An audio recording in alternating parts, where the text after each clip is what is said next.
So hello and welcome. This is Erica Glessing, and I'm here with Pam, one of the beautiful authors of this book that has had a stunning week. Oh my goodness. Could we have had more excitement with our launch, Kim? Oh my gosh. What was it like to be part of this launch for you for this book, The Power of Releasing Judgment? It was a lot of fun. It's always funny for me, right? Because I'm basically like pretty much farthest behind in the time zones. So it was like well on its way by the time I actually woke up and got out of bed and turned my computer on. One of the advantages of Hawaii. Yeah, exactly, right? So I was like, oh my God, this is so much fun. It's so fun to have that experience of seeing the energy of the thing like climbing up I've not ever done anything else really professionally that has that sort of momentum or thing that you can right? do this. It's a lot of fun. It's like almost like it was a little bit surreal. I know. No, because it was like, oh look, we're number one. I'm like, oh, okay. It's like, and now you're number one best-selling author, and you'll have that. Basically, that's a life thing. Like, once you hit number one with a book, that's one of the beauties of it, is you get to have that in your life for life. It's like it's always there. It's like my degree from UC Davis, for better or worse. I have it for life. I'm super grateful. It's a really cool gift. I actually, there's pretty much nothing that I say I can't do. I can figure out how to do anything and do it reasonably well. But I never, ever thought I was a writer. Like, I absolutely was like, I can't write. So It's extra cool for me to, and I've gotten a lot of positive feedback. Yeah, that's so nice. So that's really fun for me. Tell us a little bit about your chapter, and you talk about bodies and judgment, and, something we all start having at some point in our lives pretty much, and for some of us it's worse than others. Yeah, it's crazy. I see it in my nieces like as early as like the first grade already, with like, am I too fat? Am I too tall? Am I too, and it's really, we can't underestimate the sort of damage that does to our bodies. Like, we don't realize all of that negative self-talk, which is this judgment, what that creates for us, And it's interesting because I actually didn't have that. I was some sort of weird freakazoid, and I didn't start any of that sort of negative self-talk stuff about my body, especially until I was 19. Wow. Oh my gosh. I managed to go through all of my teens, supposedly the worst years, and I didn't have it. So for me, it's interesting because I have a really clear experience of not having it. Nice. And then a really clear experience of having it. And wow, it's really hard to get out of. Like, you could say I spent most of the rest of my adult life like trying to get out of it, and it wasn't until I found the tools of access where I was able to really easily start making significant changes with that, right? So I talk about some tools in the book to get out of the judgment of our bodies in particular. Yeah. Yeah. So what's the kind of like, what happens when you shift out of, this thing that people think about their bodies, or, this way that they judge? What happens when we shift out of that? What are some of the things that can show up? Is it as opposed to that stuff that shows up when we judge ourselves? Yeah. Well, I mean, for me, there's a lot of, it's for some reason, and maybe it's because I'm a woman, right? I think that the body judgment is more dynamic for women in some ways. So it's like always there. It's like dragging a dark cloud around behind. And so for me, that dark cloud, went away. And there's a lot of things that are just easy, meaning I don't have that extra internal dialogue that I have to like go through before I can like psych myself up to leave the house or do a video interview or, I know, I think the video stuff's really funny because that was a place that I had trouble with. until, I mean, I would do them because I could go on TV, but it was always a big deal. It was like, get dressed, put on makeup, go into a studio. You know, it was like, now I can hang out in my kitchen. Yeah. Like, it's so different now. It's like, I'm shocked that I'm able to be so comfortable with the camera. Yeah. And, I have to tell you, I took this one class. It was really fun. It was 11 months. Wow. Of talking to God. And so it was like this supremely conscious group of loving people who were like channeling directly with Source. Mm-hmm. And so 11 months, and every single person in the class joined by video conference, mm-hmm. except me. And I was, I think, the youngest. Because when I finally did, and I looked at everybody, and they were from all over the world, the people in the class. Mm-hmm. And I did 11 months of voice only.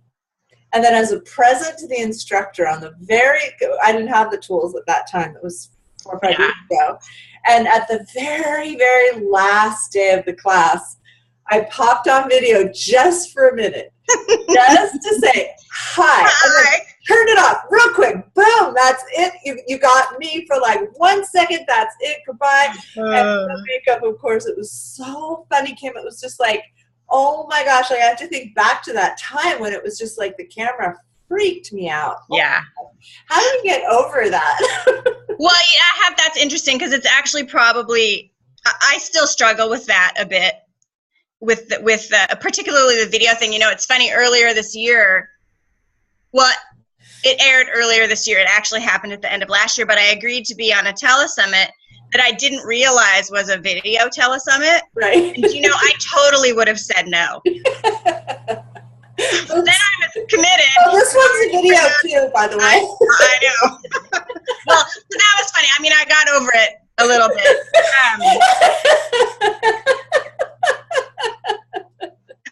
In my defense, it's an area where I still have to be really conscious, and I have to,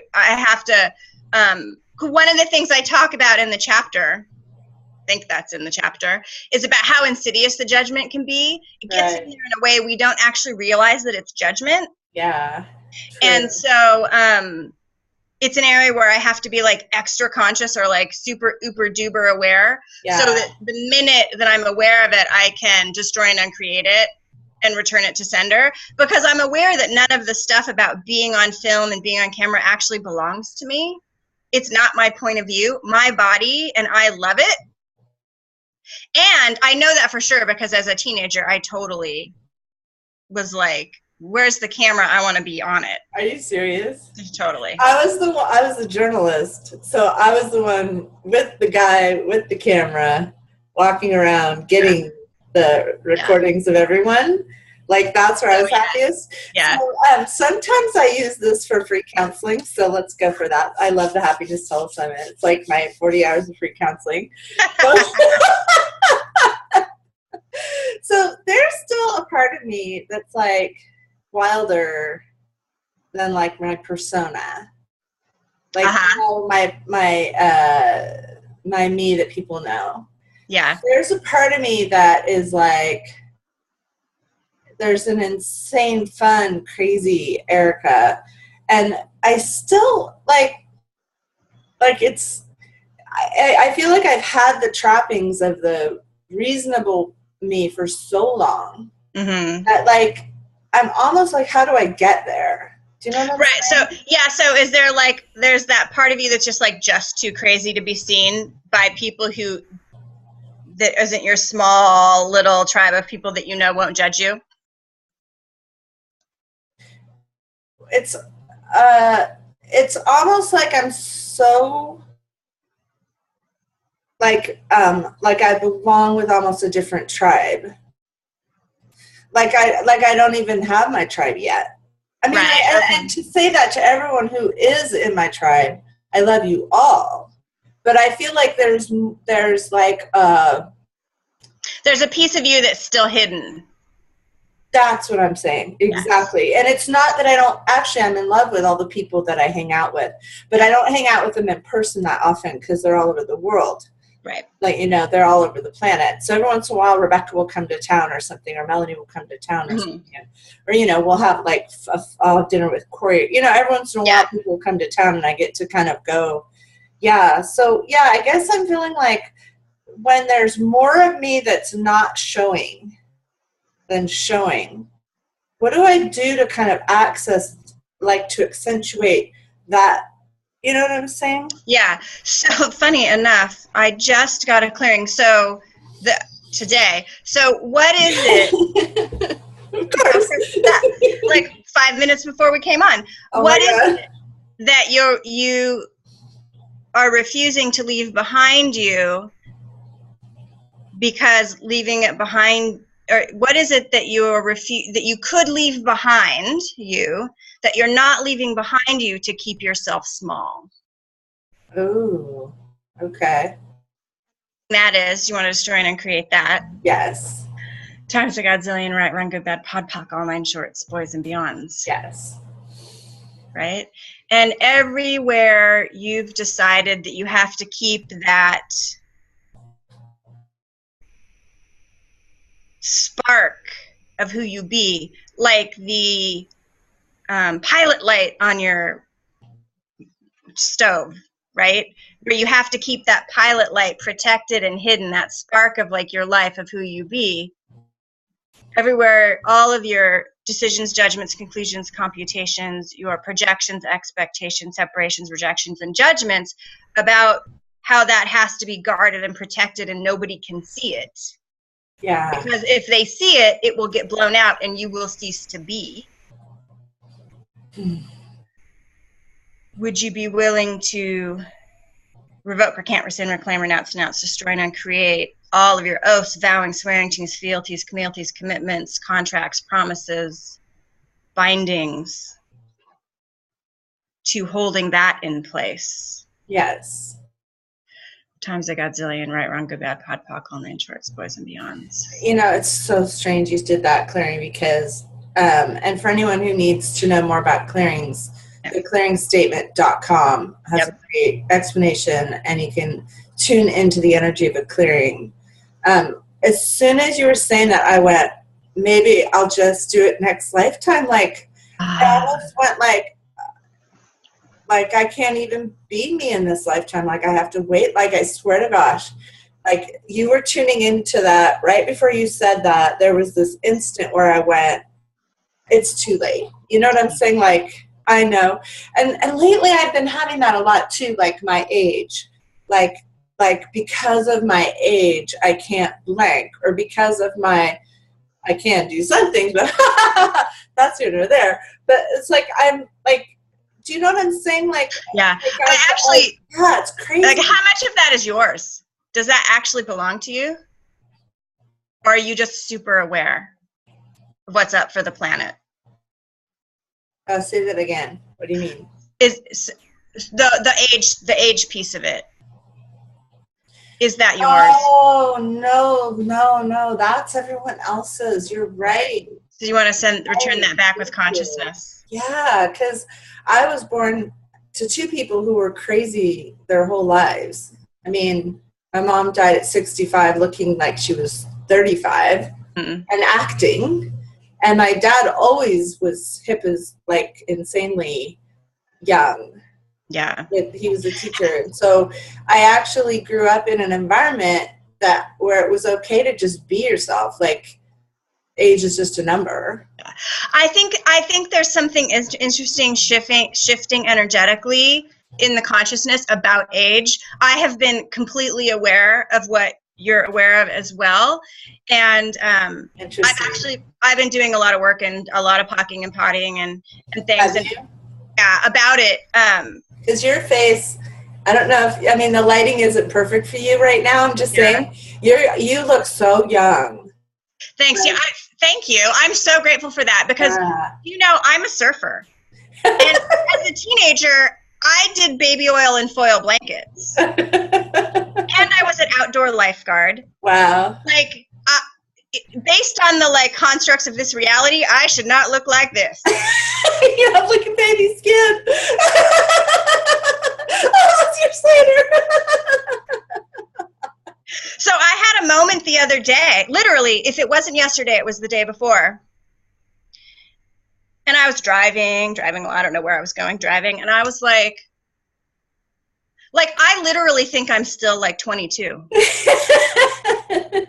I had a moment where I was like, because my birthday is now, not, it's a few months away. And I was just like, oh, how did this happen? Like, it's the age thing is really an interesting thing. And I think it really ties into the judgment and how much of our age, the number, is based on all of our points of view and our judgments about that. It really, I do things more well than I did in my 20s. Look at Kelly Slater. He's still the best bloody surfer in the world, and he's in his 40s. He surfs better now than he did when he was 21.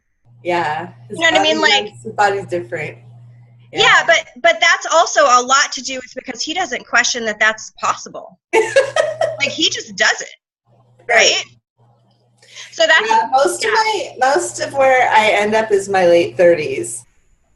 Like, so I'm like 2 decades later. Yeah. And I hang out like my age, like where I'll be when I was single. I was dating like late 30s. Like, everybody's late 30s. All my girlfriends were late 30s. Like, that's just kind of where I would like resonate the easiest. Like, that's what kind of felt the easiest. And now I just kind of feel